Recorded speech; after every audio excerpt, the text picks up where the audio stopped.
I think this optimism is about to make us make a big mistake.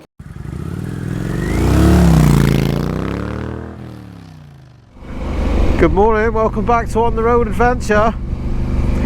It is a sunny one right now, but as you might be able to see, the fields around us are flooded. Apparently the radio says the other day it is the wettest February we've had in the southwest for 250 years. And boy does it feel like it.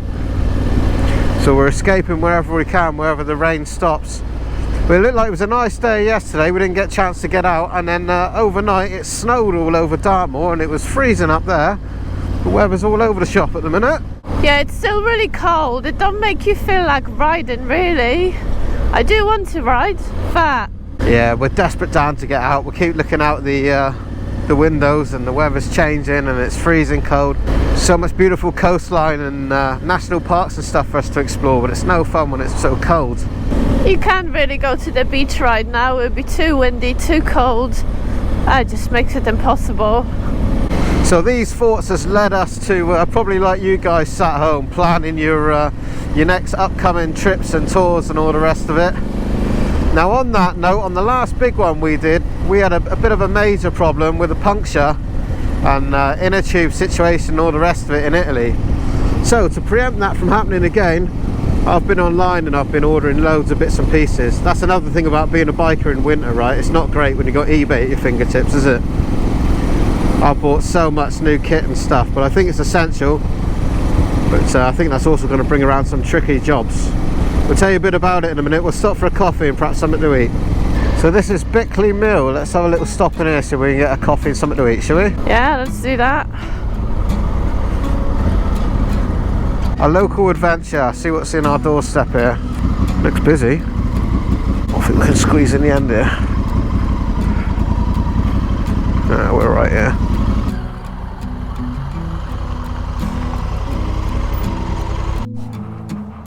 Hello, mate.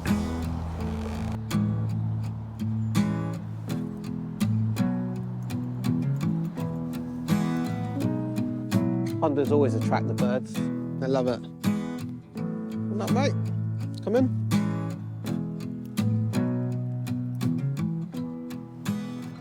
Well, we just dipped into Bickley Mill. Thought we'd stop in and grab a coffee and something, but the kitchen in there are getting absolutely shafted. It is Sunday lunchtime, and yeah, everybody's bought Granny and Grandad here by the looks of it. It is even in there. So yeah, not that desperate for a coffee, so we're just gonna grab a coffee over the road or somewhere else in a minute. But it's really beautiful here, don't it? Nice gardens and that, and yeah. Yeah, nice peacock. Nice peacock, yeah. Yeah, I like that one. Can you actually have them? Like, can you just buy it and have it in your garden? I don't know. I would if I had a garden big enough. Yeah. Well, we're gonna go for a little stroll around there. It's really nice. Have a look, see if we can get a coffee over the road.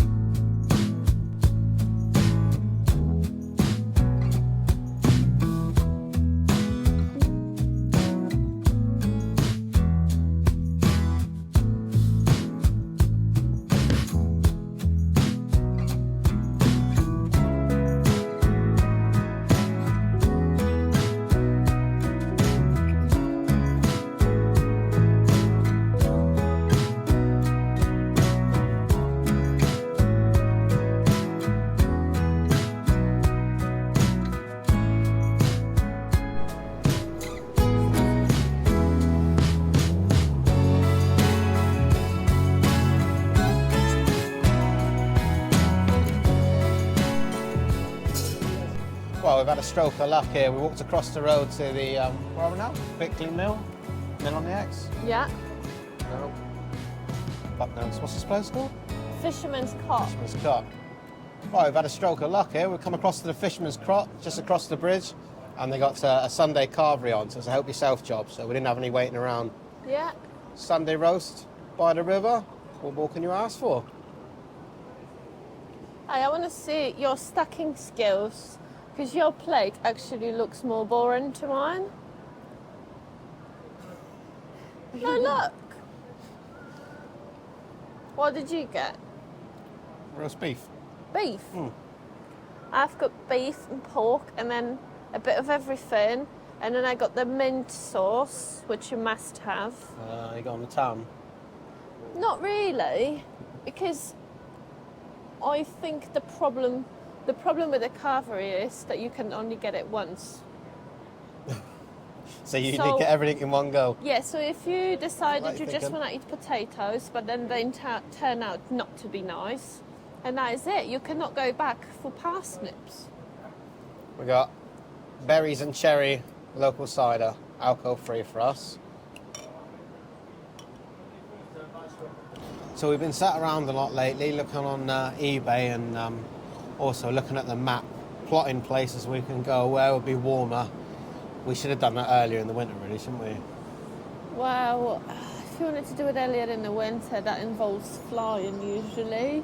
Yeah, I'm not a fan of that. Going on rented bikes, which we have done in the past, and it wasn't the greatest experience, I don't think. No. Well, we're thinking now, what we need to do is to make sure we're better prepared than when we did the home to Rome trip. The biggest problem we had there was a puncture. That cost us a couple of days. And really, as some of you rightly said, I should have had the kit to do that. Having said this, I had a CRF 250 some years ago when we were doing off-roading, and we realised that having a flat with a tube would be a problem, and we did attempt changing our own tube. And any of you who's tried that already will know that it's not as easy as you think. I think we pinched something like 2 or 3 tubes, put it back to a friend's bike before we gave up and took it to the garage. I know that I'll be definitely useless helping you on the side of the road changing the tube. That's your way of saying, this is your problem, mate, you're on your own. Pretty much. Yeah, alright, fair enough. So on that note, I've been doing some research and I've been trying to buy some kit that will hopefully make the job easier. So I bought the Motion Pro Bead Buddies, which apparently is the best tool on the market for taking the tyre off. This time when we go away next, we will have a spare tube front and rear. And a better toolkit, more thought out really. But yeah, I've not done this. I've definitely not done it at the side of the road. So when we did get a flat in Italy, we were lucky enough to find an inner tube that fitted. But the guy fitted, I'm sure he told me it was a motocross tube, and it was a heavy duty one. And in my research recently, I found out that having a heavy duty tube adds weight and mucks up the balancing with the wheel. So I haven't adjusted that yet. So I think I might have a practice go at home and take that big heavy duty tube out and try to put a standard one in and try out these new tools. We sort of split their responsibilities the old fashioned way. Kitchen and sleeping, it's my thing to do. So kitchen, it's pretty much sorted. We've got something in common.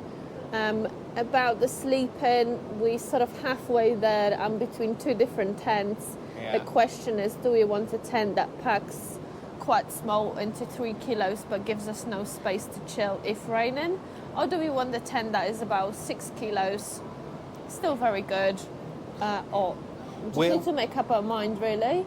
Well, and then I think we're leaning towards standing up, aren't we? Sleeping bags will be the thing. I do think that when this is going to be our first motor camping experience for a month pretty much, we should be as comfortable as possible. Yeah, let's try, yeah.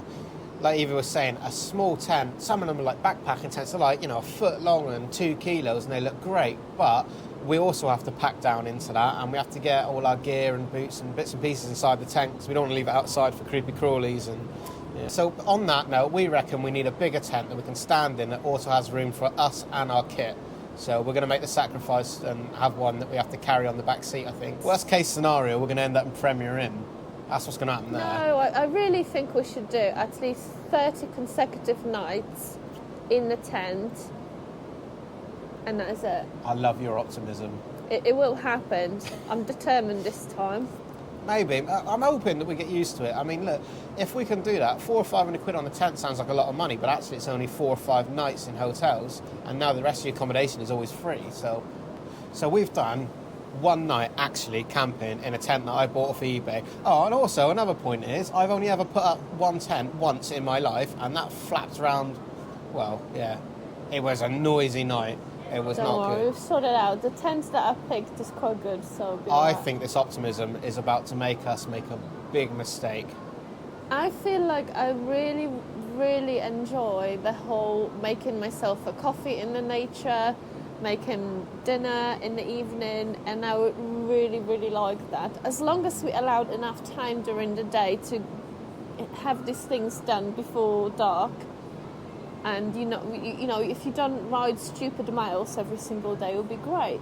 You know, imagine you just unzip your tent, and there it is. Do you know how many times in life Go. I thought something would be a really good idea? How well can it be? It'll be great. Oh yeah, it'll be lovely. And yeah, it turns out it's not that easy at all. Only you're signing us up for a month at somewhere not particularly easy, with all this kit we've never used before. I don't even know how to pitch a tent or change a tyre, it seems, and in a tube. And you're so... I think this is going to be a month-long cock-up. No, it's going to be 30 wonderful nights in a tent. Yeah, right. 3 nights in the tent, a couple of nights in a hotel, and then back home. I just don't know what sort of camping shoes do you get? Do you get like... Camping shoes? What do you How much get? stuff are you taking? My hair dryer. Where are you plugging that in? I've got a special thing, like a big battery thing. Oh, the big battery pack. Yeah. Yeah. Watch this space, people. Let's see how this goes. I don't think it's going to go very well.